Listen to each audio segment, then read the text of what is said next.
Pero Emiliano, como es tan inquieto,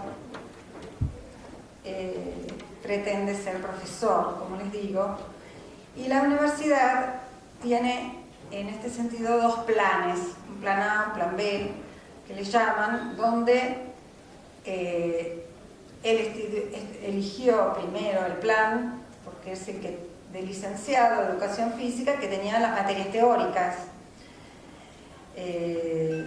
todas teóricas, pero él dice que él pensó, bueno, que después,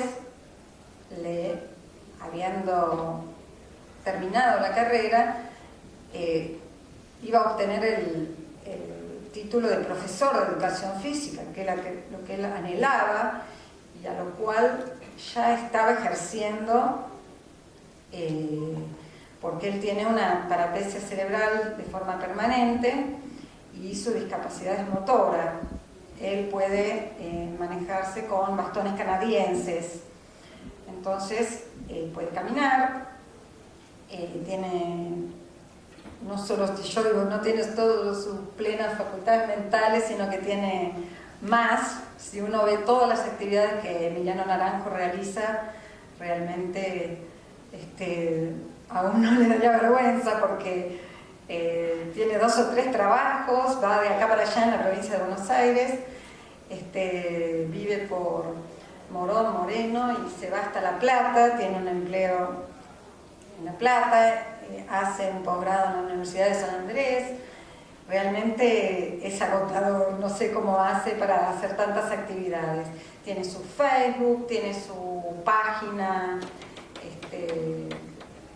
a la cual sube cosas maravillosas. Es un verdadero defensor de los derechos humanos y de la discapacidad.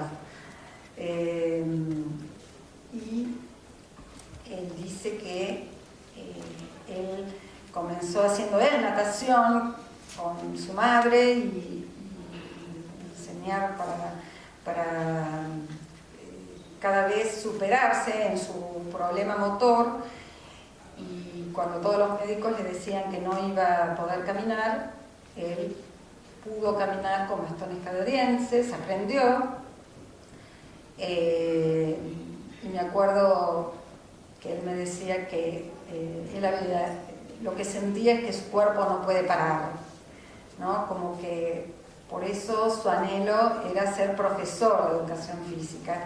Él hasta ahora también da clases en un gimnasio a chicas que hacen gimnasia artística, y enseña con una computadora. Todo lo que él no puede realizar físicamente lo enseña con una computadora. Entonces, bueno, hizo el pedido a la universidad para cursar la carrera de profesorado y obtuvo una negativa. Primero un silencio, por supuesto que no se la hicieron fácil, después de varios años, y al final decidió, ante la negativa o el silencio a su petición, iniciar el amparo. En la demanda, yo digo que si hay un tema que tiene inflación legislativa, para hablar, como ahora se le gusta en términos económicos, sí hay leyes, reglamentos, decretos, jurisprudencia, es en materia de discapacidad, más las cantidades de convenios internacionales que obligan a la Argentina, por supuesto que a través de la Constitución, como sabrán, el artículo 75, que obliga a todos los jueces también a aplicar las convenciones internacionales, que son como si fueran y tienen el mismo rango o jerarquía constitucional que las leyes de la nación. Entonces yo digo, bueno, ningún juez puede hacerse distraído, no solo desconocer, sino aplicar los tratados internacionales. Así que de leyes y de reglamentación y de derechos estamos repletos. El tema es que se apliquen, que por supuesto, se otorguen los recursos para llevarlos a cabo. Lo que pedía en Miñano, por supuesto, que esta ADC invocó todos estos tratados internacionales que estaban referidos al derecho a enseñar, a aprender, que es doble, obviamente, él como estudiante de la facultad, y obtener un título para poder enseñar el día de mañana educación física. ¿En qué se basó la negativa de la universidad? Bueno, en que una persona con discapacidad motriz no puede ser profesor, que qué ejemplo malo para los alumnos o los niños sería que un profesor no enseñe el ejercicio por el cual, por ejemplo, un rol adelante pudiera hacerse o acompañarlo con su mano y el cuerpo, o qué peligro que puede significar para un niño que tenga una emergencia y su profesor de educación física no pudiera asistirlo o en una emergencia. A todo esto, de hecho, Emiliano está siendo asistente y enseñando, además, como último argumento, por supuesto, no es competencia mía, sino que es competencia del Ministerio de Educación. Yo hago los planes de educación y quien decide, por supuesto, siempre es otro, que es el Ministerio de Educación, que hace los programas, que hace todos los... yo no puedo cambiar lo que el Ministerio de Educación dice. Y acá yo tengo un plan y un certificado y un estatuto del docente que dice que los docentes deben tener aptitud física. Y Emiliano Naranjo no pasa un examen de educación física. Esa es la otra postura que durante bastante tiempo me dio vueltas en la cabeza para decidir este caso. Y que en definitiva, como Emiliano tiene también bastante escrito sobre este tema, me facilitó las cosas. Y entendí que tenía razón, porque la mirada que un alumno y un profesor tiene sobre la discapacidad y sobre la educación física tiene que ser absolutamente diferente de la que tenemos. Y cuántas veces los hijos nuestros, los de los amigos o nuestros propios profesores de educación física nos han dado clase de educación física sentados, se pone a tomar mate y le dice vayan a jugar al fútbol, o son hasta obesos, como dicen los chicos, es un gordo que nos manda con el dedo a hacer algo. Y qué mal que está dada la educación física en nuestros colegios. Y yo decía, Emiliano, con todas las ganas y toda la sabiduría que tiene, sería no solamente, como decían los chicos de la universidad, una vergüenza, sino un ejemplo. Y además, qué ejemplo para todos aquellos que a su vez poseen una discapacidad y pueden ir a tomar clases de educación física con alguien que la viva en su propio cuerpo. Entonces ahí comencé a buscar todas las leyes, tratados internacionales y por supuesto había bastante poco y encontré a su vez cosas maravillosas, como un relator, bueno, cuando vean el fallo, de las Naciones Unidas, Bernos Muñoz, que obliga a los jueces, en estas observaciones que hace las Naciones Unidas, a ser creativos y a tomar acciones positivas. Es decir, no solamente mirar la ley y su aplicación, sino a actuar y pensar en cómo integrar, es decir, tener soluciones inclusivas para la discapacidad.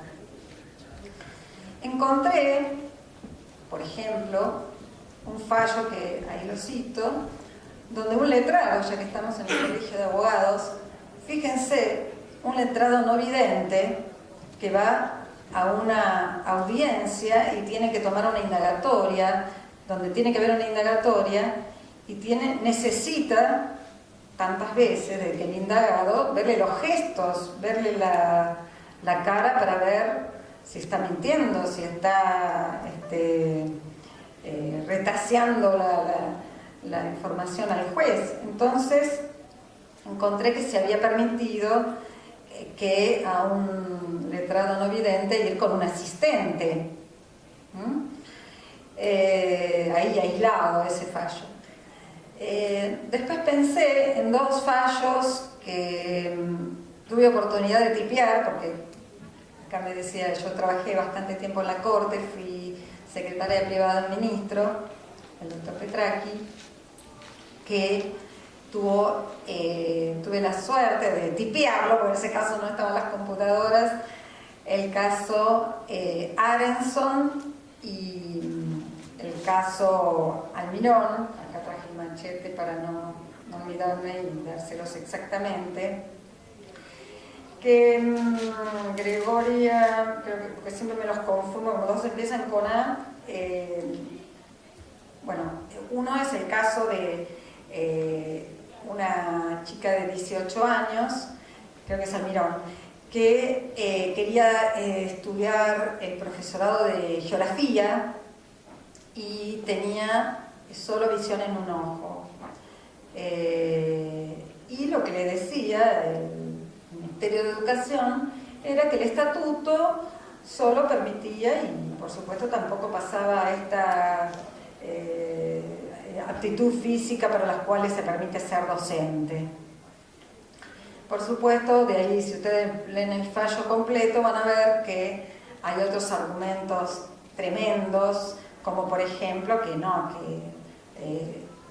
cómo se le va a irritar el ojo con el polvo de la tiza del pizarrón a la docente, se le va a descomponer más la visión de este único ojo siendo docente. Es decir, no solamente indignos hacia la condición humana, sino irrisorios, ¿no es cierto? A mí cuando lo leí decía, no puede ser que existan argumentos de esta naturaleza. Y el otro caso, por supuesto ahí la Corte hizo lugar a que esta jovencita pudiera ser docente en unos términos muy buenos, muy lindos.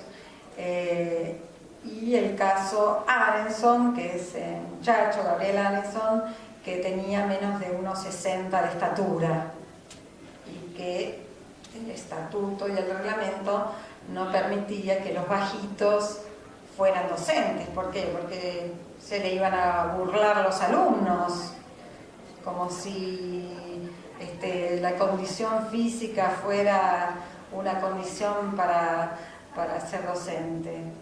Si es una buena docente, va a tener sus capacidades para revertir esa situación, y uno sabe normalmente cuando uno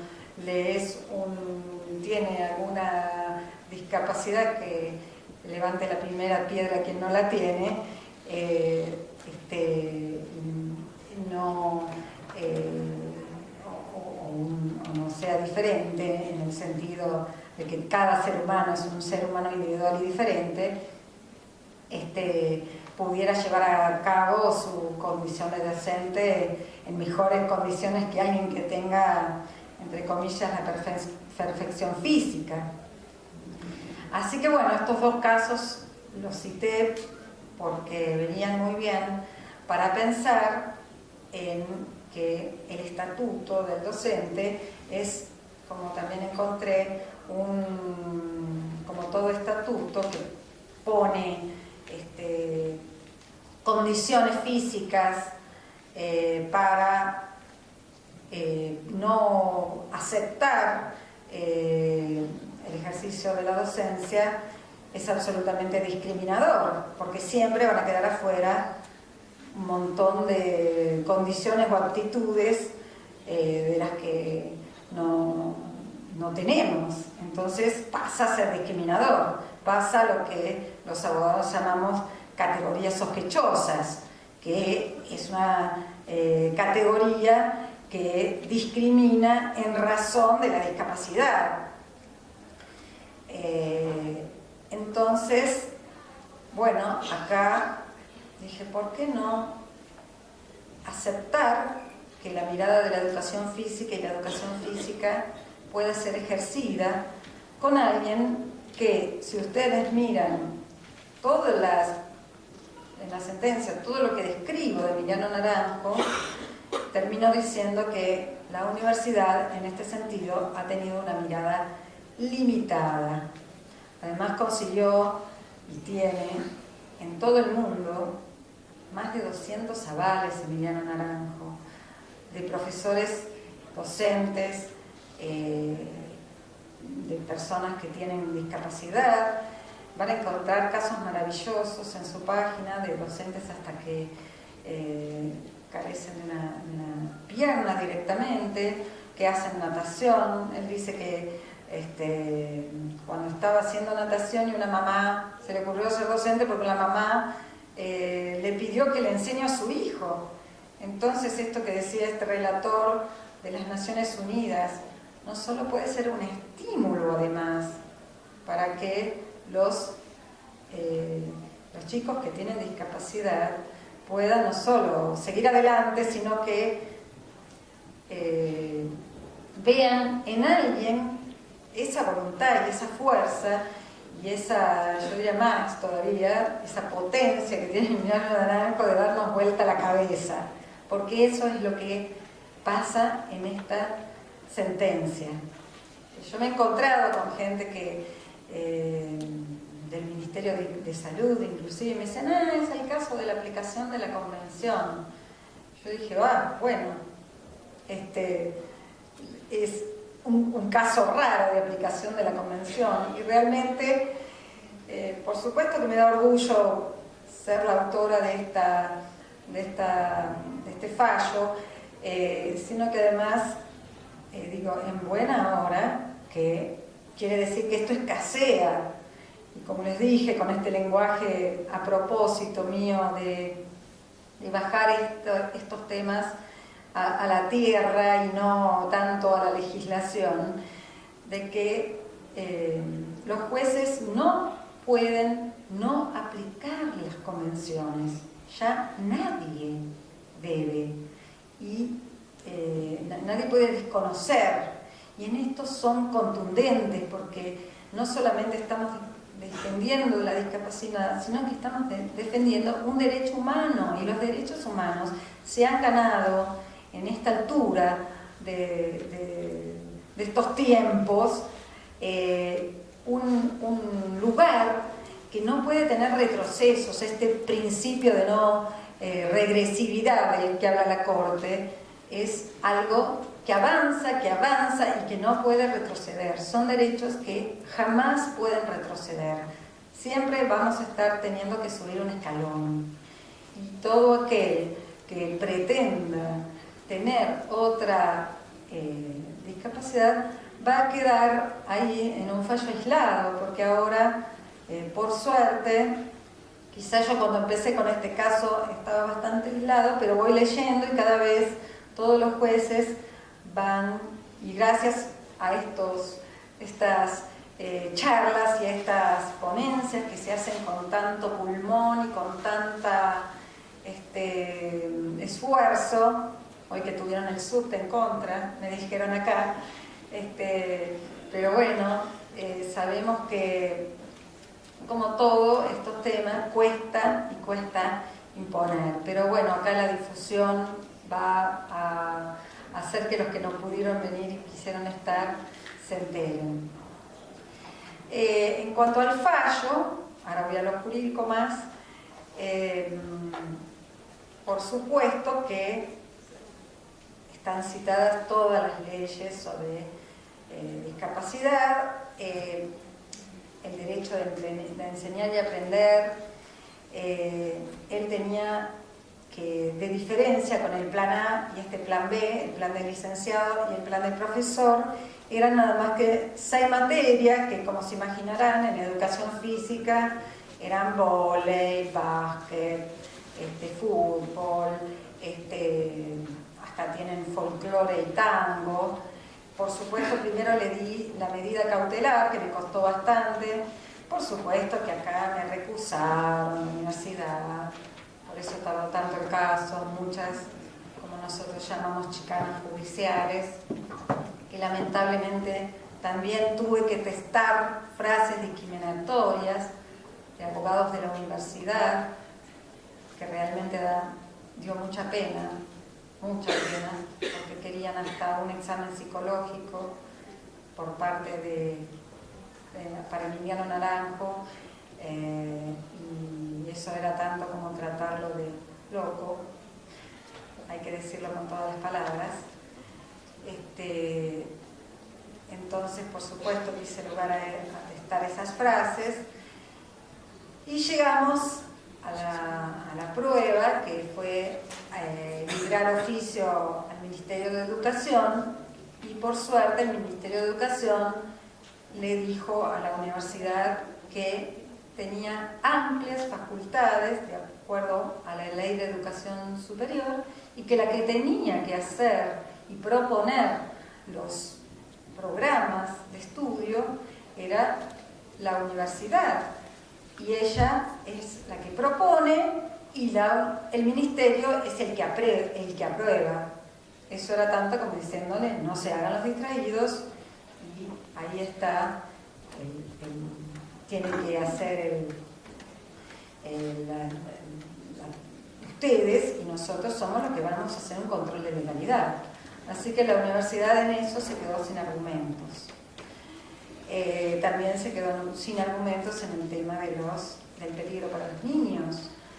Bueno, Emiliano Naranjo podría dar clases de educación física con su computadora y hasta con un asistente. Por supuesto, ustedes me dirán: bueno, como dijo la universidad, entonces nos va a salir a todos muy caro. Y Emiliano dijo: bueno, será el problema de mi empleador el día de mañana, si me quiere o no me quiere. Quizá para un empleador eso sea una ganancia, no una pérdida, pero que lo evalúe el empleador. Así que bueno, esto realmente fue un aprendizaje para mí. Creo que es un fallo, ¿no? Por supuesto que el de primera instancia, el de Cámara confirmó. Lo único que yo resolví que la universidad debía hacer los ajustes razonables, esto que tanto hablamos, para ser incluido, y yo directamente ordené que se lo declare exento, por supuesto, de todas aquellas materias que implicaran cuestiones prácticas, ¿no? De educación física. Me olvidé de un aspecto muy importante que también Emiliano invocaba, que era que él, al ser licenciado, no tenía el título y por tanto iba a tener un perjuicio económico, porque tanto en la provincia de Buenos Aires, donde él tiene su trabajo, no es lo mismo tener un título de licenciado que tener un título de profesor. Por supuesto que le pagan menos, así de simple. Así que también ahí estaba el perjuicio económico.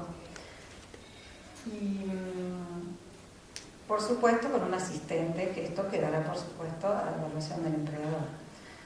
Así que bueno, eso es lo que modificó la Cámara Federal de San Martín. Dijo: bueno, no, confirmó en todo, pero deja que el ajuste razonable de que diga qué materias o qué no materias deba hacer los ajustes razonables sea la propia universidad.